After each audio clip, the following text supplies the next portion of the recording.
Good morning, Robert Scribbler with the OBX Wave Report, filming from Jeanette's Pier, looking south and east at a pretty calm North Atlantic Ocean. We've got some 1 to 3 foot waves breaking up and down the Outer Banks today here at Nag's Head at Jeanette's Pier. 1 to 2 footers coming in. Some sunlight streaming down, but don't let the sunshine fool you. It is cold with temperatures in the upper 40s and ocean water temperatures in the middle 50s right now. I did just get out of the water, so you're gonna have to excuse me if the camera is shaking just a little bit because I'm cold. But I did get in for surf session number 251 for 2023, and was definitely worth it, even though it's freaking cold. Oh, looks like a little set forming on the outside here. We've had a couple of sets roll in on the outside, but waves not consistently large enough to form up on the outside sandbar, at least not yet. Although looks like we are heading toward a low tide this afternoon. Right now we're just coming off a high tide at around 9 a.m.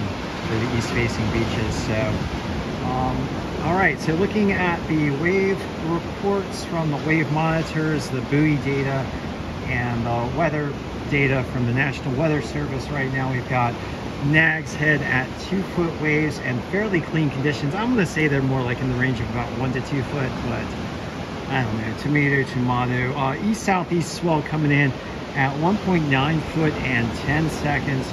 West-northwest winds at 8 miles per hour. Air temperatures 46 degrees Fahrenheit. It's probably a little bit warmer than that right now, but not by much. Ocean water temperature says 53. It's getting pretty cold out there, guys. We did have a high tide today between 8 and 9 in the morning, and we are looking forward to a low tide this afternoon between 3 and 4 p.m. To our south in Rodanthe, we've got 2 to 3 foot waves and slightly choppy conditions with an east-southeast swell of 2.2 foot and 11 seconds. North-northwest winds at 10 miles per hour. Air temperatures 47 degrees Fahrenheit. Ocean water temperatures 59, a bit warmer down there in Rodanthe. And at Buxton, we got 2 to 3 foot waves, slightly choppy conditions.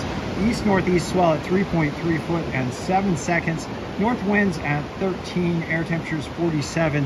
Ocean water temperatures considerably warmer down there at Buxton at 66. And last of all, at Frisco, we've got 2 foot plus waves and clean conditions with a southeast swell at 2.1 foot and 10 seconds.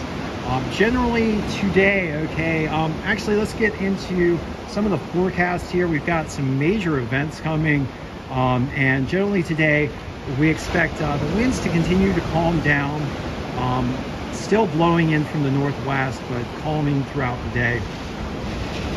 East-southeast swell facing off against those northwest winds, and conditions expected to clean up as we get more and more into, nice little ride there, as we get more and more into the day today. Overall waves in the range of 1 to 3 foot. By tomorrow, an approaching storm will bring in onshore winds from the east and northeast, and that will help to generate choppier conditions, although wave heights expected to remain roughly the same in the range of about 2 to 3 feet tomorrow.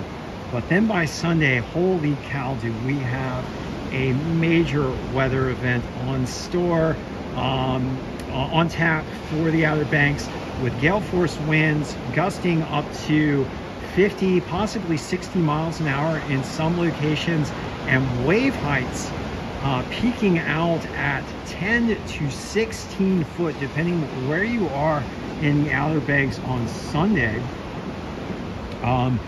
This surf brought on by a strong gale coming up from the southeast. Now, the storm system is expected to pass off into the ocean toward the north and east as kind of a warm storm roaring up from the south and east. And by Monday, west winds coming in are expected to bring fair to clean conditions with 6 to 10 foot surf. So 6 to 10 foot relatively clean surf by Monday afternoon. That sounds kind of like an epic day, although I'm not sure if I want to take a 10-foot wave on the head with the ocean water temperatures being in the 50s. But I don't know, we'll have to see if we can get out in the water and get some footage for you guys on the GoPro on Monday.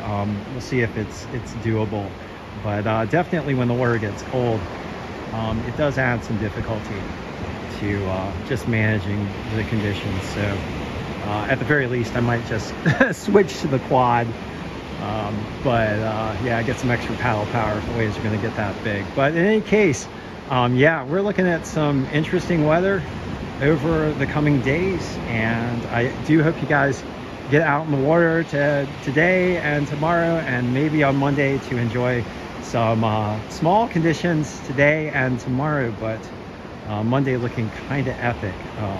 All right, so thank you for joining me for this Friday for Future session of the OBX Wave Report. Please do everything you can to help protect our coastlines from the impacts of climate change driven by fossil fuel burning. And the main drive right now that we can take is to mass deploy clean energy and halt those carbon emissions, get to a net zero carbon emission state, and then the next step would be to push sustainability to get to net negative carbon emissions. And the primary clean energy sources that we have right now that can replace fossil fuels are wind, water, solar, electric vehicles, and green hydrogen, and the liquid fuels that can come from green hydrogen. And we can totally do it. We can mass deploy that clean energy, and we can stop the damage to our coastlines coming from rising sea levels, more intense storms, ocean acidification, and ocean heat waves. All right, so thank you for joining me once again, and I will be back with you shortly.